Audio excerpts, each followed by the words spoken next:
All right, we're back for another edition of Raw or SmackDown. Richie, what is the concept?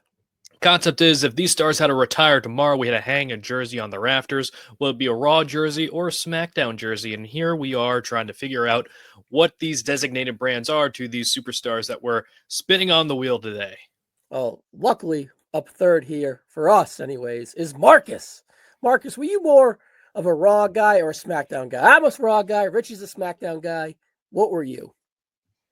Raw had the early advantage just with the start time of Raw going back to 1993. But I'm a tried and true blue teamer. Throw me on that SmackDown team, man. I'm just saying, 3-0 here. I don't know what it is about SmackDown, but man, SmackDown's my show. I'm Team Blue Brand all the way. You know something? I hope we get 3 Raw guys. Let's see what we're going to get. Are you trying to make a War Games or Survivor Series team like they did back in the day? I'm losing if so. All right, here we go, Marcus. Who are we getting first on the wheel for Raw or SmackDown? Oh, This is the best one we've had so far, in my opinion. The Man Becky Lynch. All right, Richie, gut reaction, Raw or SmackDown for Becky Lynch? I'll kick us off and say Raw reluctantly. I think this is kind of 50-50 split, but my gut tells me Raw. Richie? It's razor thin, but I have to go with SmackDown for me personally, just because, again, we're going to get into it, but the Man started on SmackDown. That was the trigger point of Becky Lynch's rise, so I got to go SmackDown. Marcus, gut reaction when you saw Becky Lynch name on the wheel. Was it Raw or SmackDown?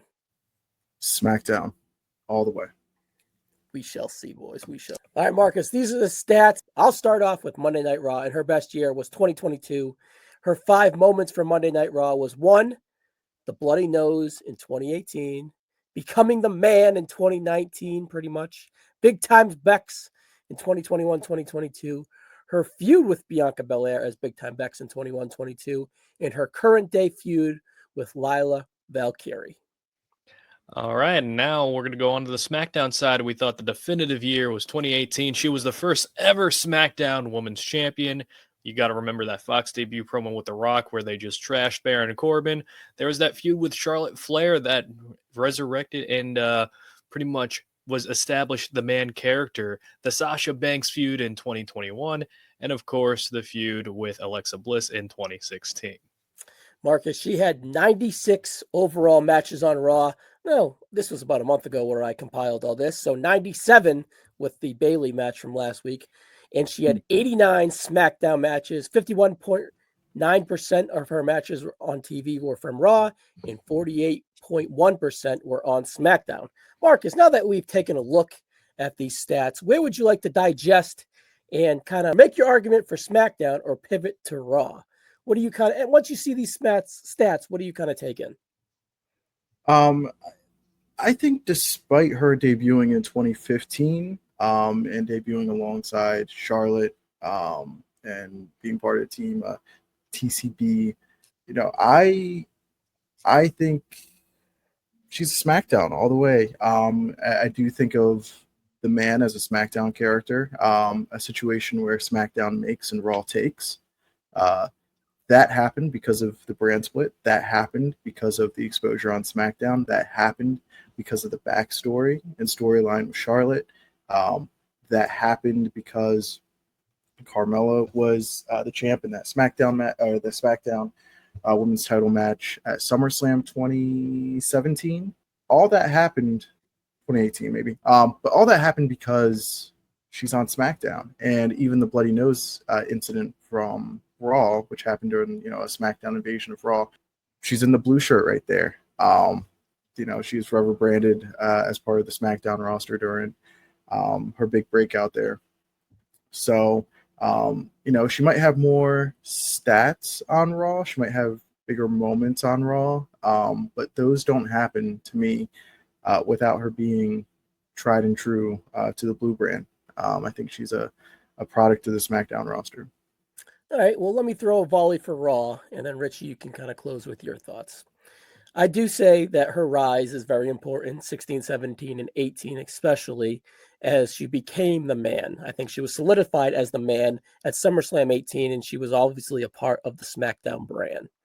But once she became a thing and extremely marketable, they transferred all that equity that she built on SmackDown and solidified her as the man on Monday Night Raw, becoming the champion for about a year before having to relinquish it and because of pregnancy to Oscar or whatever, right? So she was a world champion for over a year, which is really not really a thing for the women.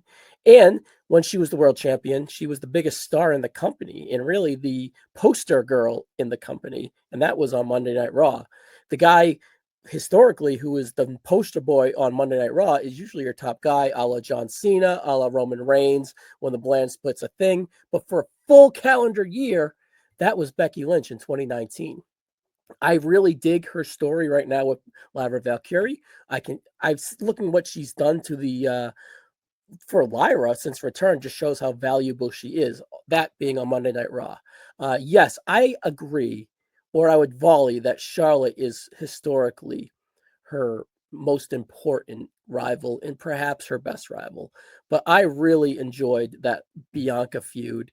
And honestly, I'm more of a proponent of Big Time Spec than a negative for Big Time Spec. So the rise of her two stories of two different characteristics of kind of pushes the man as the ultra top face of the company babyface and Big Time Bex as the chicken shit heel, whatever, feud with Bianca, holding on to the title from SummerSlam all the way to WrestleMania 38. All that being on Monday Night Raw. And then her defining moment. Yes, she's wearing a blue brand shirt, Marcus. She's a part of the SmackDown brand. But that happened on Monday night, which made it even bigger, louder, in front of more people. I am a true believer that she is more important to Monday Night Raw. She does have more matches. Once she returned to the company both times, she went to Monday Night Raw. Again, she dipped her toes on SmackDown in 2019 as the man. Because she was so popular on Raw, they had to throw her out there with The Rock and King Corbin to solidify the SmackDown launch. But she was a member of Monday Night Raw. I'm going to rest my case and hand it over to you, Richie. I truly do believe in my gut that she's a Monday Night Raw girl, even though it is paper thin, and she is definitely a fabric on SmackDown. But I just think Monday Night Raw when I close my eyes for Becky Lynch. She was the only one of the starting horsewomen to be drafted to SmackDown, and she was given the opportunity initially to become the first SmackDown Women's Championship, which is a great feat. However, we all know her first run wasn't very admirable because if you fast forward later that year, you go to Survivor Series, she wasn't even the team captain of the SmackDown team. That was Nikki Bella. However, then you started having that slow but surely rise of Becky Lynch, the small story they were telling where she was building momentum, all leading to that heel turn at SummerSlam, and that's where the pivot changed. And if Becky Lynch is not on SmackDown, then I don't think the fans are as behind her. And what I mean by that is SmackDown is usually the land of the misfit toys when it comes to the two brands. Raw is the place where you have your stars. SmackDown's the place where you're like, all right, we don't have any real plans for them. Let's go put them on SmackDown and let's see what happens. And usually when you're on SmackDown, things catch like fire. And Becky Lynch caught like fire on SmackDown. And there's a very good chance that fire doesn't get lit if she's on Raw with all those those big personalities. And with SmackDown, she really got that underdog story right. And that's the epitome of Becky Lynch's career. She's almost like Mick Foley in a sense where, you know, no one expected it. But when it happened, it was like, that makes sense. So you have Becky Lynch and SmackDown being the number 2 brand, like how Becky wasn't really pegged to be the top horsewoman. And arguably you could say that initially she was measured 4th among all 4 of the horsewomen. So it's one of those things where everything Becky Lynch did on SmackDown was very subtle, but if that pretty much like Marcus said, SmackDown makes, Raw takes. Once Becky went to Raw, then it's like she's not against the system. Now she's more a part of the system. And that, I think, kind of like devalued her appeal a little bit, especially with the stories on Raw, because when she was on Raw as the Raw Women's Champion, you don't really necessarily remember majority of her feuds for that calendar year. You remember Lacey Evans, but it was similar to like what they did with Cody, where Becky had to try to make Lacey, and that shouldn't have been her role at all. And then, you know, that we get to the Seth Rollins story, which was awkward for both people and people viewing it. I think she had like a feud with Natty in there. Sasha was a high point, but other than that, nothing really happened within that year-long title reign. Now, if you go to SmackDown, and when she became the man, she defeated Charlotte. She had a feud with Asuka that was very, very good. The Rumble match with Asuka, where she won the Rumble as well as a SmackDown superstar. That was a very good match. Lost clean, had no chicanery involved. And that's really what Becky Lynch's role on SmackDown was she was given bits and pieces, but the fans saw that as her getting those little like segments here, matches here that weren't necessarily promoted like big deals, and she made them big on SmackDown. Where on Raw, they were already big for her. Yeah. So my last volley to you, Marcus. I'll let you. I kind of feel the vibe. I feel like I'm against the wall here, so I'm gonna kind of have to hit a home run, right? I gotta go for the fences on this one. 3 characteristics for Becky Lynch: the man, the last kicker, and big time specs. It'd be generous to say the man split Raw and SmackDown, but I would say it would easily be 65-35 favorable of Raw for the man. Big time Bex is mostly all Raw, and the last kicker, whatever it is mostly SmackDown. I would rank it the man, big time Bex, in a distant third, last kicker from characteristic standpoints. And that's just TV quality standpoint, presentation standpoint, mostly higher being on the Raw side from a characteristic standpoint. I understand my back's against the wall here. Would you like to make an acceptance for Monday Night Raw, or perhaps a final volley for SmackDown before we vote? I would push back a little bit on big time Bex. I think that it was a step backwards while she was trying to figure out the next evolution of the man. To me, big time Bex felt more like a parody. Felt like she never really found her footing, exactly what that character was. Thought some of the on-screen acting was a little bit goofy, even by wrestling standards. Whereas you have the last kicker, that was the real person. That's where we got to see some of the real personality of Becky Lynch, and that's what the fans grabbed onto. And that was the spark that lit the flame that was the man character. So to me, I have the man, I have the last kicker, and then at a distant third, I have big time Bex. So, Richie, what do you got for us? Well, even more there. I think you took my word and twist them against me. The last kicker was so corny. I know big time Bex is a step back from the man. I understand that. But she had much better feuds, in my opinion, as big time Bex. And she was trying on a new dress as a heel.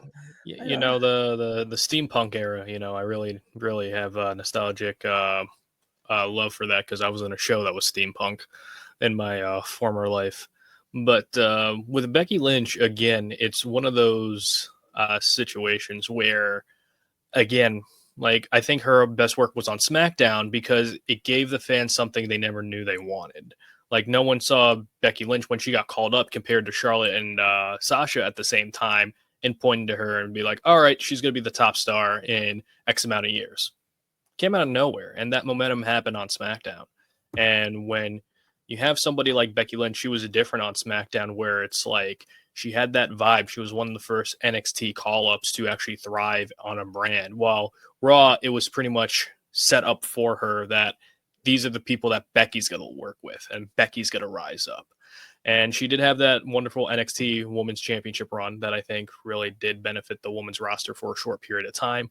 But compared to SmackDown, SmackDown was that full arc of the rise of Becky Lynch that I think is, you can't like compare anything that she's done up to that point, because it was like so special, so iconic. From SummerSlam all the way till WrestleMania 35, I don't think Becky has done better work as a heel or babyface and just anti-authority than she did on SmackDown. And that's when she had the peak of the crowd behind her. And she did it at a time when SmackDown wasn't treated well. This is coming off right after WrestleMania 34. and she wasn't even on the card then. She was not on the card. She naturally built her own momentum up from somebody who wasn't even on the card to somebody who main evented the next year. And that all happened on SmackDown, the show that nobody cared about. And she was not figured in the plans, but because she was so charismatic and the little that WWE gave her, she was able to turn that into a main event career. I think you guys are just, I don't think you're wrong, right? I definitely see the SmackDown side. She benefited from a land of opportunity, no pun intended, of SmackDown. But I just kind of weigh the importance of her main eventing WrestleMania on the Raw side. You know, it was for both belts, but Charlotte was from the SmackDown side. That go home angle too that we talked about with Charlotte, Becky was a part of that. Mm-hmm. But just her value as being the first main eventer of WrestleMania, and then building that equity to kind of main event the company in a way, let me say, as a woman. I get it, right? Does she do it without Ronda Rousey? No, but she wasn't supposed to be there. And yeah, that rise on SmackDown helped her get there, but the staple of Monday Night Raw put her there. I'm going to vote for Raw, even though I don't think I'm going to win. I'd like to hear in the comments if anyone's with me or with my boys over here. Do either one of you guys want to jump, kind of throw a swerve at us, bro? Or do I think you're going to vote where you're going to vote? Richie, where are you going? First, Ryan, lovely discussion. I think it's probably our best one yet, just because how razor thin the brands and the moments are. You could have just said the belt exchange on SmackDown, and then I would have rebuffed a little bit, but it's a little bit too late for that one right now. But I'm going to stay with a little wrong with this one. We could have kept going. I still got some dog in me to go, but we're getting a little long here. I don't think we're going to get anywhere either, right? But yeah. But I think SmackDown is definitely the place. She stood out on SmackDown. Red hair, blue setting. I think that just kind of like peeks out and stands out. And again, a star that wasn't supposed to happen on SmackDown. We've heard it before, but this is the first time we had like a woman breakout star. And I feel like without SmackDown and her moments on SmackDown and her feuds on SmackDown, she wouldn't have been the person that we see today that is thriving on Raw currently. Now, Marcus, if she had blue hair, would you have picked Monday Night Raw for she could have stood out better for Raw? Or just to go with this, help with Sasha on Raw when she was champ. That's true. Now I'm planting the flag firmly for SmackDown here for the Man Becky Lynch. Everything we talked about, I just think everything to me when I close my eyes, Becky Lynch. I see that SmackDown run. That's funny. Do you want to borrow my glasses? Because when I close my eyes, I see Raw. But it is, to what Richie said, it's pretty thin. This is a good discussion, guys. And I'd like to hear everyone else in the comments. So it's official. Becky Lynch is a SmackDown gal.